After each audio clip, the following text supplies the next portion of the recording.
working with nanoparticles, inorganic nanoparticles, for the early diagnosis of cancer and also for the targeted delivery of chemotherapeutic drugs to the cancer, for the effective therapy of the cancer.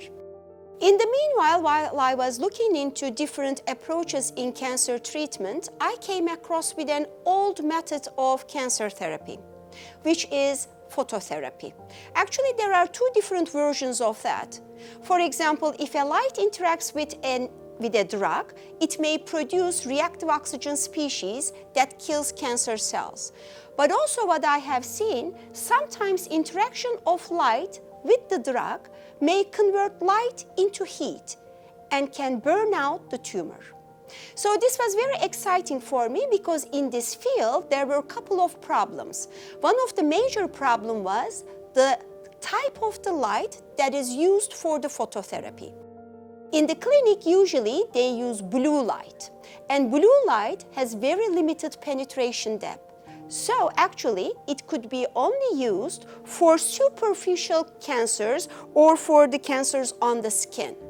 What was needed in the field was a drug or a nanoparticle that could convert light into heat in the near-infrared region, which has high tissue penetration depth.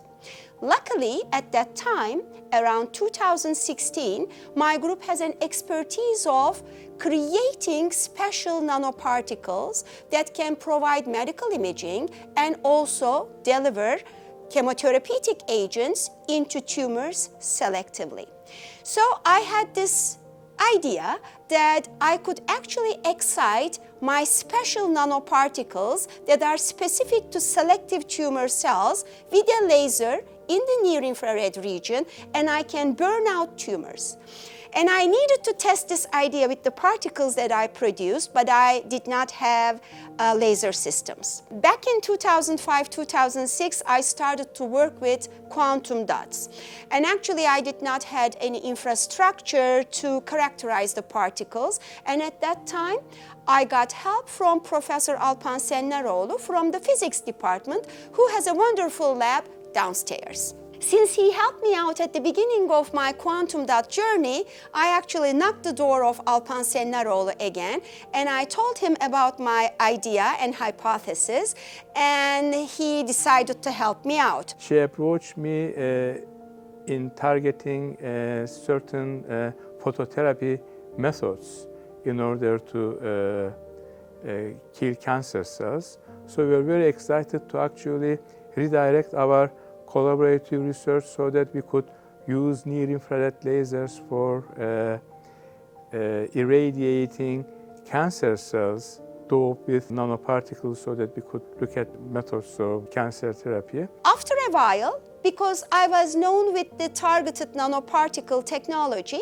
a friend of ours, Professor Füsun Can from the medical school, asked me to help her out with the delivery of antibiotics to drug-resistant biofilms. And I really enjoyed the idea because it gave the opportunity of adapting what I have developed for cancer to biofilms. She taught me a little bit about the biofilms so I could design the nanoparticles, and we start to work on that project. Especially patients with urinary system catheters are suffering from the resistant infections more than the other population. And because the bacteria form biofilms on the urinary tract catheters, and they become more resistant to the antibiotics.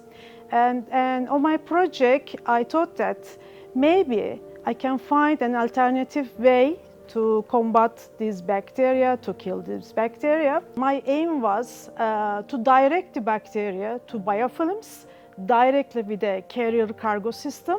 So with this cargo system, I was hoping to kill the bacteria with the lower dose of antibiotics.